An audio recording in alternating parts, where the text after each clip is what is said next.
Hey friends, welcome back to my channel and thanks so much for watching. Today I am doing another Amazon video. So I shared a Amazon home and fashion video last week and I told you guys I had to break that stuff up because the video was going to be like 2 hours long. I thought I could do fashion and beauty together, but I ended up having to do this one separate. So today I'm talking about all of the beauty purchases that I've made either in April or this month, kind of like slash favorites, because some of these are repurchase products. Some things overall that like just are beauty products from Amazon that I think you guys would love. Everything I am talking about is going to be linked in the description bar below for y'all to shop. You can check it out down there, and also go ahead and click the subscribe button if you're new here. Give it a thumbs up if you like this. Tap the bell so you're notified when I upload all the subscribing stuff, because I'd love to have you join the fam. And let's go ahead and get started. Okay, I only have one product that's not like sitting here actively in front of me, and it's because the other like little mini fridge I had, I unplugged it one time and it froze over, and then it was like a whole thing. So I don't unplug this fridge and like bring it in here, but it is a skincare fridge from Vanity Planet. I actually shared this in the home video and I did not mean to. It definitely was a beauty purchase, but I'll briefly cover it here. So that is a skincare fridge by Vanity Planet that is like a skincare brand. So it is a little bit more skincare friendly than the Frigidaire one that I had from Walmart that I now keep on my bedside. So I got this because I did want to move the Frigidaire one to hold the milk that I pump in the middle of the night. So I do just keep that by my bedside, but this one actually has 2 shelves in it. I only keep one in mine because I have a lot of like products that are a little bit taller. So this one is just a little bit more conducive to skincare. I also like the clear front so you can actually see products in it. I have a lot of Dime skincare in there. I keep the Divi hair serum that I use in there. Just be careful what kind of products you put in the fridge. Kind of do test it out or just use your judgment, because I try to keep all of my skincare in there, but the super firm serum from Dime cannot go in the fridge. It gets like it almost turns into like a gelatin form. And then the same with Colleen Rothschild, any of the oils that she has, which I mean, probably I should have done more research when I first put those in the fridge like last summer. I didn't know anything about a skincare fridge. So I was just putting everything in there, but the oils can't go in there. So do a little bit of research on that stuff, but definitely my skincare being cool makes me feel bad and bougie, and I love that thing. This is like probably one of the coolest things I've ever purchased from Amazon, because I think just like the concept behind it is really nice. So this is actually a makeup brush sterilizer. It's fairly self-explanatory. All of your brushes go down in here. Now I do have a ton of makeup brushes, so it takes a little bit longer for me to, you know, get mine through a full cycle than it probably would the average person, just because like I just have way too many makeup brushes. But the whole concept behind it is you are able to put your makeup brushes down. I guess I can just do this. Makeup brushes down in here, and they kind of stand up on their own, and then you can push them down in here. It sterilizes them, and it's just going to kind of help kill the bacteria on them. So makeup brush sterilizer, I'm sure you could use it for other things that maybe would like fit in there, but it's intended for makeup brushes. And then these. So I actually used these curlers today. I am still trying to get the hang of like curling your hair with something like this, and I wanted to use these. I've actually had curlers before. I've loved them, but it was just, you know, I kind of like using a curling iron more. So when this style kind of came back in and I started seeing these like bombshell curls, I was like, yes, I like. But curlers are something that you really do. There's like a learning curve to them, I feel at least. But when I think back to when I was first straightening my hair and curling my hair, like there was a learning curve to those too. I just have been using those for years and years. So I am still in the process of trying to reteach myself how to use hot rollers, but I love them. The biggest reason was a lot of people said that, you know, these curls look similar to the Dyson Airwrap curls, and I totally agree. The biggest difference is these fall a lot quicker. So like these have already fallen, I'd say at least, and maybe this is again just like the way I'm doing them because I haven't done them right yet, but I'd say this has probably fallen at least like 30 to 40% from what it was. Like it was super curly, and the Dyson curls, those are gonna stay until you wash your hair again. So I'm kind of trying to figure it out. I will keep you guys updated. Definitely a learning curve. If you have any tips, please leave them below, but I love the way it looks. It just looks like very voluminous, and it's like, and I feel like even when it falls, it still looks pretty, but I'm loving these curls lately. Even my husband the other day was like, I love your hair like that. So got those this month, and I am loving them so far, but it just takes a second. Okay, this thing, I don't know why I thought it was like the same material as an actual like tanning mitt, but I saw this on TikTok and it is so good. So this is an exfoliating mitt that you can use. It's actually called the Tan Eraser on Amazon, and this, if you self-tan, you need it. So you can just put it on your hand, and the whole concept is, I think it says like you're supposed to like wash your body, you know, shave, do all that stuff, and then you use the pink side first to really exfoliate off any self-tan. You wash off and then go back in with the black side to make sure you really got everything. I have never had something get my tan off as quick as this did. And I actually, the other day, I had showered, I had shaved. I thought, you know, my self-tan's pretty worn off at this point. I'm probably good, but I'm gonna use the Tan Eraser anyway. And sure enough, whenever I used this, I could see the like brown from the self-tanner like in the water still coming off. So there was still self-tanner on my skin that I really couldn't see. So this is really good. It actually gets all the self-tan off. So if you self-tan a lot, which I totally recommend versus going out in the actual sun, this is a must-have, must-have, like no doubt about it. I've used exfoliants before, I've used brushes before, I've used mitts like that before. That is the best one, no doubt. And then I actually repurchased this. So this is my favorite clean self tanner.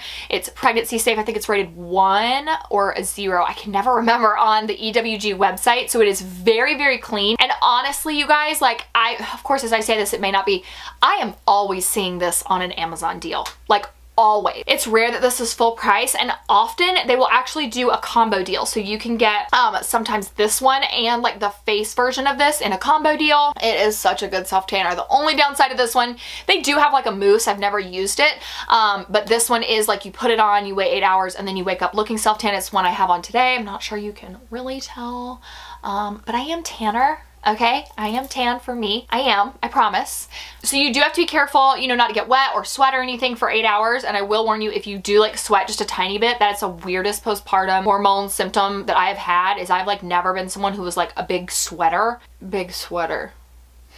And now I sweat like all the time, and it's really weird and I don't like it. But when you sweat a little bit, it does kind of smell like that. It does have that self tanner smell. But when I showered and everything after the like 8 hour mark, I haven't had any of that smell since. So just did want to give you a heads up, like if you sweat while it's setting, don't freak out and think you're gonna just smell like self tanner, because that's the only time I've ever noticed like a harsh scent from this. And I do use the darkest color, not the fair to medium. I believe it's the medium to dark is what I use. This is actually a fashion product, I believe, but I wanted to mention it because look how pretty it is. This came in from Amazon. Like, is that not so pretty? This headband is just gorgeous. Like, I don't know, I've been loving all the colors lately. I don't know if this is really something that would be a beauty product, but kind of goes in your hair. I like it. Okay, tons of repurchases here, some product follow-ups of things I've shared with you guys. So I'll go ahead and share 2 product repurchases that I know I've shared with y'all like a ton. So this is the Way Heat Protectant Spray. This one is actually super good, and I have been using this one more than any other one at the current moment.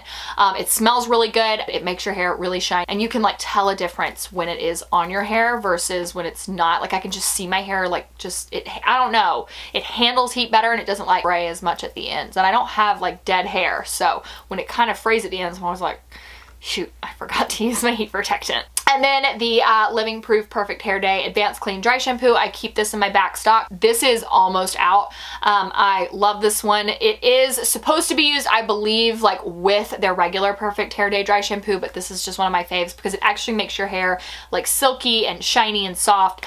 So I got another one of those, and that's actually why I bought this, because it's, you know, I like to keep things in back stock. So that was what those 3 things were. And then all of this stuff is follow-up. So I know I shared these iconic illuminator drops with you guys, and I said that I was gonna try them out, but I couldn't give you a review yet because I hadn't. My goodness. Get them. They are amazing. They give your skin the most beautiful glow. I actually forgot to use them today because I had already brought this in here. If you go watch my, it's actually my Mother's Day video or my Meet My Son video, I had worn this underneath my makeup that day, and it's so good. Like the tiniest amount of these, you can put it all over your skin. You can put it just on your cheeks. You can put it anywhere you really just want a little bit of a glow. I'm sure you could even like put it on your shoulder. Like it just gives this gorgeous highlight, and I get why why this is like TikTok viral for sure. And then this also, I had shared that I had purchased this, but I hadn't yet used it, and I actually have been using this more than my Laura Mercier translucent setting powder, which is shocking. This is what got me on this one, was that it was called Lumi Matte, and I was like, what the heck does that mean? And I actually really appreciate that because it gives you this really luminescent, like bright glow to your skin, but it doesn't like make your skin look shiny in the sense of like being oily. It does still have like a more matte appearance to it. And I've never seen a product like this. Again, go watch the either Mother's Day video or the like meet my son video. I wore this in that video and it's just like stunning. I also used in that video, which I think gave a really nice glow, and I'll link them below, but they're not from Amazon, is the bronzer from Bare Minerals in the color Kiss of Copper, I believe. And that one is gorgeous and gives you a really pretty glow. And then also I used the Fenty highlighter. So my skin was just very glowy in that video, and it was those 4 products. It was the Iconic London drops, the Lumi Matte powder, the bronzer from Bare Minerals, and then that Fenty highlight, and it just like my makeup. That was like my favorite makeup day of life. Now, if you don't want to use the Butter London, or you can't, I did bring this out here to tell you guys. So this is the Laura Geller Baked Balance and Glow Illuminating Foundation. This kind of has that same concept, but this one can be worn just as a foundation, but you could also use it on top of another product. I've done that before. It doesn't look too thick, but it is thicker than, you know, if you were just to use this. This is kind of great for just like a quick 5-minute, like you want to kind of just get an even skin tone. This is great for that.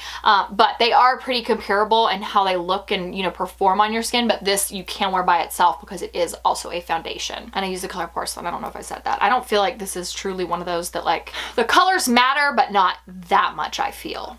I don't know, because I've worn that when I was like really self-tanned up and I didn't feel like it looked porcelain. And then this is actually a great dupe for the bronzer, I think. This is the Milani Baked Powder Blush in the color Berry Amore. Now this is the only color I've tried from this one, so I can only attest to maybe it is just this color that's a great dupe for the bronzer. But that Bare Minerals bronzer is absolutely stunning, and I like that it is a blush and a bronzer in one, so I'm not having to do both of those steps if I don't have the time. So this is a great dupe for that, and it is really pretty. I'm actually wearing it today on the apples of my cheeks because I wanted to show you guys just the color. It is very buildable but still very shimmery. Good find from Amazon. And then this one has actually been, when I wear bronzer, the one I've been wearing, and I think I told you guys on Insta, I don't think I've mentioned this one here yet, that I liked this one. This is the L'Oreal Bronze Please in La Terra. It's a sun powder for your face and body, and the blush Please from L'Oreal is really good as well. So when I got this, I had high expectations and it met every single one of them. It does have a high shine, like high shimmer to it, so you are going to get a little bit of a like glittery appearance to your skin, but it's not muddy, which I really like. I don't like that muddy like appearance that I find often in a bronzer. If it does have like that high shine to it, just looks like very muddy, and I don't like that. So this one is great, and the price is good, and it's gonna last you for a very long time too. Okay, so that was it for my Amazon haul. Again, a ton of just like repurchases. I'm finding that on Amazon, you know, that's definitely what I like to do, because for me, I keep and take my back stock so serious, like the products that I'm like, I will not go without this. And so as soon as I pull one out of back stock, I like to replace it. And I think that's what like a lot of this stuff was. That's what these were. That's what this was. I opened another one of these the other day, so I went ahead and ordered a new one yesterday. You know, I just like to make sure I have my like holy grail products always at my hands. So thank you guys so much for watching today's video. Don't forget to go below and click the subscribe button if you are new here. I would love to have you guys join the fam. Thank you so much for watching this video, and I hope that I see you in my next one.